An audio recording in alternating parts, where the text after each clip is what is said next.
हम लोग ने डिस्कस किया था हम लोगों ने पहले आइज़ के बारे में कि कैसे हम चीज़ों को विजुलाइज करते हैं, देख पाते हैं। और देन हमने डिस्कस किया था ईयर के रिगार्डिंग कि कैसे बॉडी की जो बैलेंसिंग होती है वो ईयर करता है, और बॉडी की बैलेंसिंग के अलावा सुनने का काम जो है ईयर करता है। सो थर्ड टॉपिक हम डिस्कस करते हैं नोज़ के रिगार्डिंग। स्पेशली नोज़ के रिगार्डिंग बात नहीं करेंगे, स्पेशली हम बात करेंगे कि नोज़ के थ्रू हम स्मेल जो होती है, किसी स्मेल को हम कैसे डिटेक्ट करते हैं, कैसे उसको पहचानते हैं कि ये स्मेल किसकी है, वो स्मेल अच्छी है, वो स्मेल बुरी है। तो जो ऑल्फैक्शन होती है, जो स्मेल को हम लोग पहचानते हैं, हमारा ब्रेन उसको पहचानता है, उसके रिगार्डिंग डिस्कस करेंगे आज। सो सेंस ऑफ स्मेल टॉपिक है, जानते हो सेंस ऑफ स्मेल। तो इसकी बात करते हैं कि हम जानते हैं कि हम कोई भी स्मेल हम सूंघते हैं, किसी भी स्मेल का हम लोग पता लगाते हैं। वो क्यों पता लगाते हैं? सिंपली आप कहोगे कि नोज के द्वारा, नाक से हम किसी चीज को सूंघते हैं, ठीक है। तो नाक से हम किसी चीज को सूंघते हैं, ऑल्फैक्शन करते हैं। तो अब इसके रिगार्डिंग बात करते हैं क्या प्रोसेसिंग होती है। डायग्राम आपको नजर आ रहा होगा। इस डायग्राम में मैं थोड़ा जूम कर देता हूं डायग्राम को, इसको थोड़ा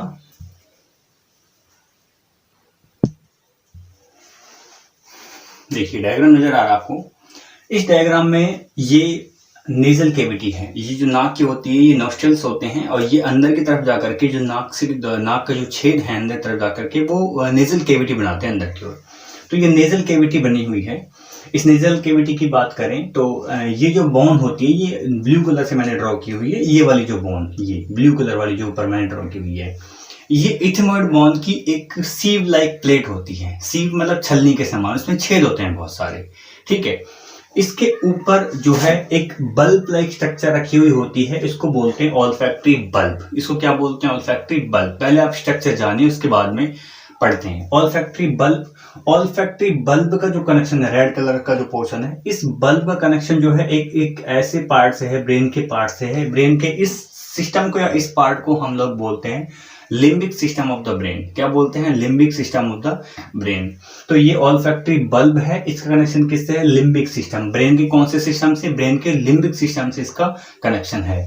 उसके बाद में देखिए आप कि यहाँ ये एक फ्लावर ड्रॉ किया है हमने कि फ्लावर किसी फूल से कोई खुशबू आ रही है, ठीक है। तो फ्लावर ड्रॉ किया है, फ्लावर से जो फ्रेग्रेंस आ रही है, जो स्मेल आ रही है, वो स्मेल जाएगी हमारी नाक में, और हम उसको पहचानेंगे कि ये जो फ्रेग्रेंस है, ये जो स्मेल है, वो गुलाब के फूल की है, वो कमल के फूल की है, वो किसी भी फूल की हो सकती है। तो उसके रिगार्डिंग बात करते हैं। तो जो सुगंध जाती है, ये गंध जाती है हमारी नाक तक, वो एयर की फॉर्म जाती है, हवा के माध्यम से। हवा माध्यम है, ठीक है। हम जानते हैं कि आवाज पहुंचने का माध्यम भी क्या है? एयर है। और स्मेल के पहुंचने का माध्यम भी क्या है? एयर है। इतनी बात समझ आई? तो यहाँ कुछ जो अपनी नेजल कैविटी होती है, नेजल कैविटी के पीछे की तरफ, बैक साइड में, ठीक है, नेजल कैविटी के बैक साइड में एक लेयर पाई जाती है, जैसे स्किन की लेयर होती है, उसको बोलते हैं एपिथेलियम। उसको बोलते हैं एपिथेलियम, ऑल्फैक्टरी एपिथेलियम। ये ऑल्फैक्टरी एपिथेलियम, तो हमने इसको मान लीजिए रेड कलर से मैंने ये ड्रॉ की है, ये है ऑल्फैक्टरी एपिथेलियम। इस सपोज करो ये ऑल्फैक्टरी एपिथेलियम है यहाँ, ये ठीक है, ये नाक का अंदर का हिस्सा है ये, और ये ऑल्फैक्टरी एपिथेलियम है। इस ऑल्फैक्टरी एपिथेलियम में बहुत सारे न्यूरॉन्स होते हैं, इस तरीके से, ऐसे बहुत सारे न्यूरॉन्स होते हैं, और इनका जो एक एंड पार्ट होता है वो यहाँ ऑल्फैक्टरी एपिथेलियम में गढ़ा हुआ रहता है, धंसा रहता है, वो इस तरीके से। बात समझ पा रहे हो आप? इस तरीके से ये बहुत सारे जो है ये न्यूरॉन्स हैं। आप न्यूरॉन देख पा रहे होंगे, नीचे जरा देखो इस वाले डायग्राम में, ये न्यूरॉन, इसके दो पोल हैं, ठीक है। पढ़ते हैं ना, पॉजिटिव पोल, नेगेटिव पोल, इस तरीके से दो पोल हैं इसके। तो ये जो न्यूरॉन्स होते हैं वो होते हैं ऑल्फैक्टरी न्यूरॉन, इनको बोलते हैं, और ये होते हैं बाइपोलर न्यूरॉन। ये क्या होते हैं? Bipolar neuron. ये जो स्ट्रक्चर है ये स्ट्रक्चर मैंने ड्रॉ की है कि जो पार्ट हमारी नाक के अंदर होता है और जो सूंघने का काम करता है, ध्यान दीजिएगा। तो ये बाइपोलर न्यूरॉन है, और बाइपोलर न्यूरॉन के जो सिरे हैं, अंतिम सिरे जो हैं, इस तरीके से वो किस में धसे हुए हैं? आप देख पा रहे हो, सीलिया लाइक स्ट्रक्चर नजर आ रही है, ये धसे हुए हैं ऑल्फैक्टरी एपिथेलियम में, ठीक है। ऑल्फैक्टरी एपिथेलियम में बहुत सारे न्यूरॉन्स हैं, इस तरीके से, बहुत सारे न्यूरॉन इसमें इस तरीके से हैं, ठीक है। ये न्यूरॉन बाइपोलर है कि दो पोल है, एक पोल नीचे वाला ये और एक पोल ब्लू कलर से ऊपर वाला है, ठीक है। अब ये न्यूरॉन किस में से निकल रहे हैं? ये निकल रहे हैं इथेमोइड बोन की एक स्ट्रक्चर होती है, एक थिन लेयर होती है, और वो जो प्लेट होती है उसको बोलते हैं क्रीब्रिफॉर्म प्लेट। क्या बोलते हैं?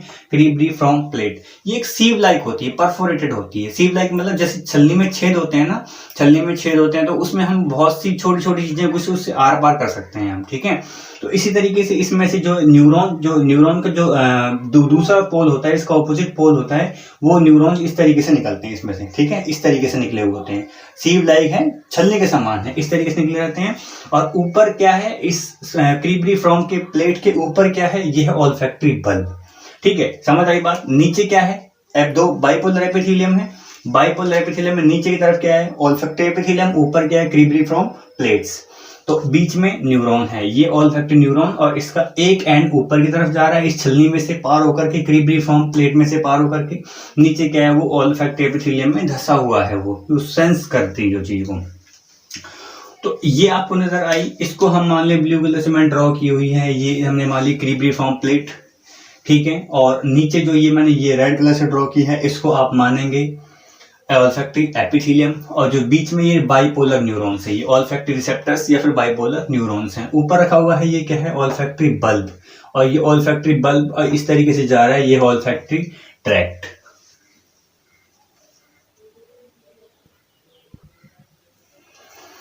तो समझ पाए आप लोग कि ऐसे मानो, आपको इसको थोड़ा समझते हैं।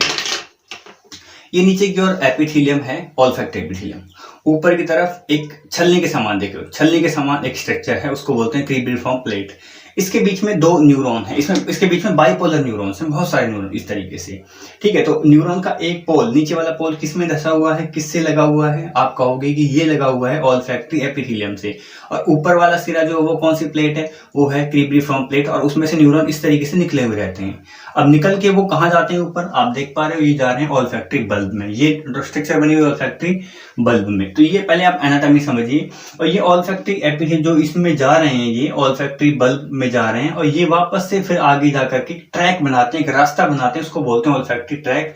और ये अल्टीमेटली फिर जाता है इसमें limbic system of the brain में। ये ब्रेन का लिम्बिक सिस्टम मैंने ड्रॉ किया है। तो नीचे ऑल्फैक्टरी एपिथेलियम, ये बाइपोलर न्यूरॉन बीच में, इसका एक सिरा ऑल्फैक्टरी एपिथेलियम में धंसा हुआ है, और एक सिरा जो है क्रीब्रिफॉर्म प्लेट से निकल करके ऊपर और बल्ब में जा रहा है वो। इतनी बात समझ में आ गई।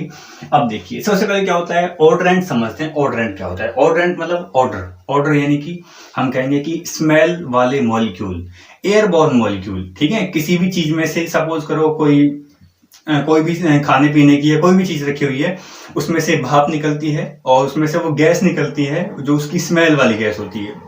उसके जो छोटे छोटे मॉलिक्यूल्स होते हैं उसको हम बोलते हैं odorant, airborne odour molecules of the smell, odorant.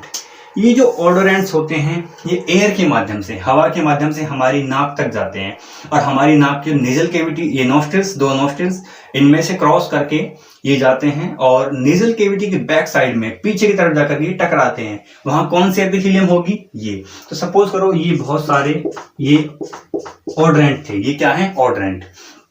ये ऑडोरेंट यहां आकर के टकराए, ठीक है। टकराने के बाद में ये एक अपने पास में केमिकल सब्सटेंस लेके आए थे। ये अपने पास में एक केमिकल सब्सटेंस था जो स्मेल की फॉर्म में था। ये अब इनसे टकराते हैं तो ये सीलिया जो ये होते हैं ये स्टिमुलेट हो जाते हैं। यहाँ ये सीलिया मतलब जो बाइपोलर न्यूरॉन्स के, तो इस एपिथेलियम के थ्रू ये इसमें एंटर कर गए, तो इससे जो है केमिकल जो था वो एक इलेक्ट्रिकल इंपल्स में कन्वर्ट हो गया। यहाँ से ये न्यूरॉन्स इसको सेंस करेंगे, इसको डिटेक्ट करेंगे और कहाँ पहुंचा देंगे? क्रीब्रिफॉर्म प्लेट से होते हुए कहाँ पहुंचाएंगे? ऑल्फैक्टरी बल्ब में। अब ऑल्फैक्टरी बल्ब में जो ये इंपल्स थी, जो इंफॉर्मेशन थी, ये एक ट्रैक के माध्यम से, रास्ते के माध्यम से, ऑल्फैक्टरी ट्रैक लिखा हुआ है ना, कहाँ जाती है? वो ब्रेन में जाती है, ठीक है। और ब्रेन उसको डिटेक्ट करता है कि वो स्मेल कैसी है।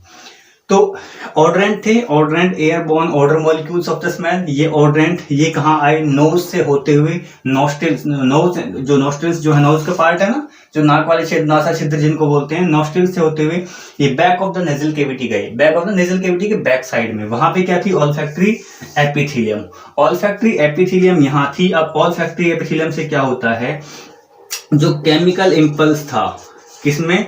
ऑल्फैक्टरी एपिथेलियम से इसको डिटेक्ट करते हैं, ये बाइपोलर न्यूरॉन्स ये एक्टिवेट होते हैं और केमिकल्स जो इंपल्स को ये कन्वर्ट करती हैं इलेक्ट्रिकल इंपल्स में। ये कन्वर्ट करेंगी इलेक्ट्रिकल इम्पल्स में। ठीक है, इलेक्ट्रिकल इम्पल्स में कन्वर्ट कर दिया। अब क्या होगा, अब वो इंफॉर्मेशन कहाँ जाएगी, स्क्रीबली फ्रॉम प्लेट से होती हुई कहाँ पहुंचेगी, ऑल्फैक्टरी बल्ब में। ये कहाँ पहुंच गई, ऑल्फैक्टरी बल्ब में पहुंच गई। ऑल्फैक्टरी बल्ब से आगे कहाँ जाएगी, सारी इंफॉर्मेशन जो जा रही है देखो इकट्ठा होकर के जा रही है ऑल्फैक्टरी ट्रैक के माध्यम से। ऑल्फैक्टरी ट्रैक के माध्यम से कहाँ जाएगी, लिम्बिक सिस्टम में। कहाँ जाएगी, ये लिम्बिक सिस्टम में जाएगी। ये जो स्मेल है वो चली जाती है लिम्बिक सिस्टम में।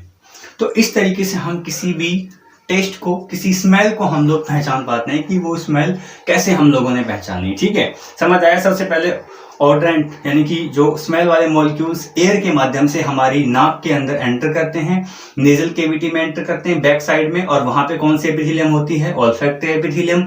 वहां उसको डिटेक्ट किया जाता है, थोड़ा उसको रिसीव किया जाता है, और रिसीव करने के बाद में बाइपोलर न्यूरॉन के एक जो डेंड्राइट्स होते हैं वो उसको रिसीव करते हैं, और उसको न्यूरॉन से होते हुए वो कहाँ पहुंच जाते हैं, ऑल्फैक्टरी बल्ब में। ऑल्फैक्टरी बल्ब से ऑल्फैक्टरी ट्रैक के माध्यम से वो हमारे ब्रेन में जाते हैं। ब्रेन हमारा उस चीज को पहचानता है, उस चीज को सूंघने का काम करता है। तो ये था सेंस ऑफ स्मेल। हम लोग कैसे किसी स्मेल को डिटेक्ट करते हैं, कैसे किसी स्मेल को पहचानते हैं, उसका ट्रैक क्या है, उसकी एनाटॉमी क्या है, उसका फिजियोलॉजी क्या है, ये चीज हमने इसमें डिस्कस की। अब जब जब भी चर्चा चलती है सेंस ऑफ स्मेल की, तो जाहिर सी बात है कि एक बात दिमाग में हमेशा एक जहन में बात आती है कि जो डॉग्स होते हैं, कुत्तों की जो सेंस ऑफ स्मेल है वो बड़ी गजब की होती है, बड़ी हाई होती है।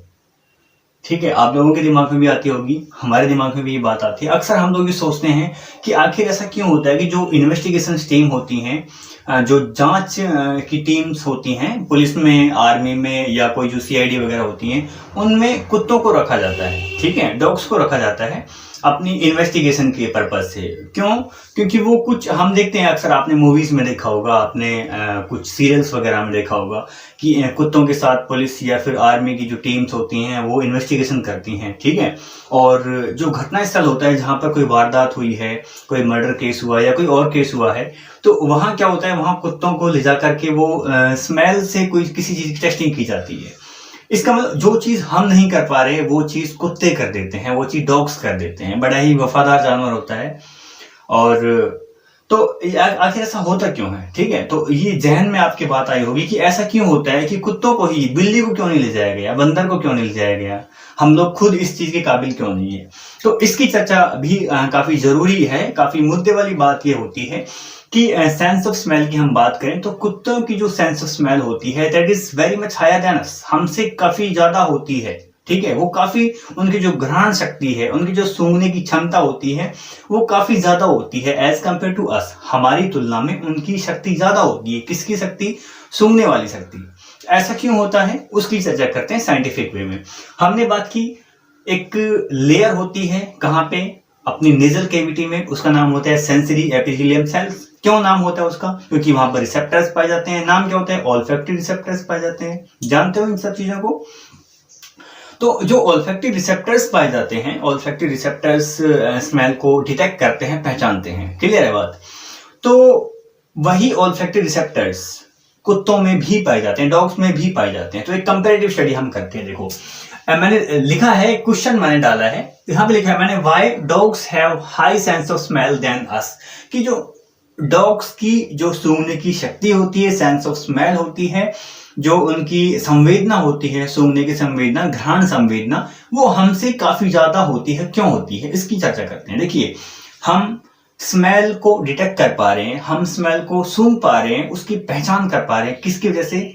सिंपल सबसे आंसर है कि हम वो ऑल्फैक्टरी रिसेप्टर्स की वजह से पहचान पा रहे हैं। क्योंकि ये जो ऑल्फैक्टरी रिसेप्टर्स है, ये न्यूरॉन बने, ऑल्फैक्टरी न्यूरॉन बोल दो, ऑल्फैक्टरी रिसेप्टर बोल दो, एक ही बात है। ये रिसेप्टर्स ही तो पहचान करवा रहे हैं, ये रिसेप्टर्स ही तो उस स्मेल को ब्रेन तक पहुंचा रहे थे। क्लियर है ना बात? तो ब्रेन तक पहुंचाने का काम ये कर रहे थे। ठीक है, तो जैसे ब्रेन तक पहुंचाने का काम ये कर रहे थे, तो वही सिस्टम डॉग्स में भी होता है। अब क्या होता है, अंतर क्या है? देखिए, ऑल्फैक्टरी रिसेप्टर्स, बात किसकी कर रहे हैं? ऑल्फैक्टरी रिसेप्टर्स की। जो ऑल्फैक्टरी रिसेप्टर्स होते हैं उनमें एक अंतर होता है। अंतर क्या पाया जाता है उनमें? अंतर हम ये कहेंगे कि जो डॉग्स में, किसमें? डॉग्स में। और ये हमने बात की यहाँ पे किसमें? मैन में। हमने हमारी बात की, हमने कहा कि हमारे अंदर जो ऑल्फैक्टरी रिसेप्टर्स की संख्या होती है, ध्यान दीजिएगा, वो होती है 6 मिलियन। कितने million? 6 million. Only 6 million. 6 million receptors लगभग पाए जाते हैं, 6 मिलियन। और यहां देखिए 300 मिलियन, 300 मिलियंस पाए जाते हैं इनमें, किसमें? कुत्तों में, जो 300 मिलियंस पाए जाते हैं। क्या? 300 मिलियंस ऑल्फैक्टरी रिसेप्टर्स पाए जाते हैं। समझ में आ गई होगी बात आपको। ये अंतर जो मैं समझाने का प्रयास कर रहा हूं कि उनकी शक्ति सूंघने की क्यों ज्यादा है? क्योंकि उनके पास रिसेप्टर ज्यादा हैं, उसको पहचानने वाले अंग ज्यादा हैं, संवेदी अंग ज्यादा हैं। हमारी इतनी नहीं है क्योंकि हमारे पास कम है, हालांकि हम पहचान जाते हैं। तो ये बात हुई कि डॉग्स की जो सेंस ऑफ स्मेल होती है, पावर ऑफ स्मेल होती है, वो ज्यादा होती है हमसे। क्यों? क्योंकि हमारे अंदर ओनली 6 मिलियन रिसेप्टर, उनके अंदर 300 मिलियन। देखिए कितना अंतर आ रहा है, ठीक है?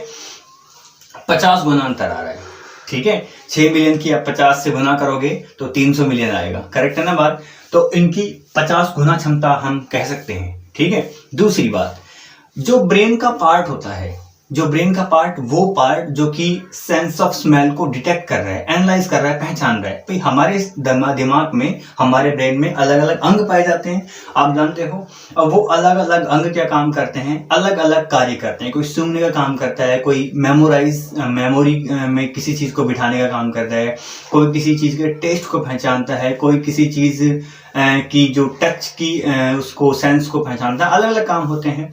ऐसे ही जो हमारा ब्रेन का पार्ट होता है which is responsible for sense to detect the sense of smell, तो उसकी जो एक एक्टिविटी है या उसकी जो क्षमता है वो हमसे लगभग, ये कहने में आया है कि लगभग 40 गुना ज्यादा होती है, ठीक है?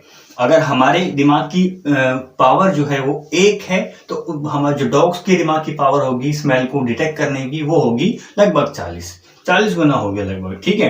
तो ये एक महत्वपूर्ण कारण हुआ कि जो डॉग्स की जो सेंस ऑफ स्मेल होती है वो काफी ज्यादा होती है। किस वजह से होती है? तो ये सब था कि हम एक और सेंसरी ऑर्गन हमने पढ़ा नोज के बारे में, सेंस ऑफ स्मेल के बारे में। आई होप आपको समझ में आ गया होगा। अगर कुछ चीज समझ में नहीं भी आती है तो आप कमेंट बॉक्स में आप कमेंट कर सकते हो, बता सकते हो कि कहाँ किस पोर्शन में आपको दिक्कत है। हम उसके रिगार्डिंग आपको जो समस्या है उसको समाधान करने की पूरी कोशिश करेंगे।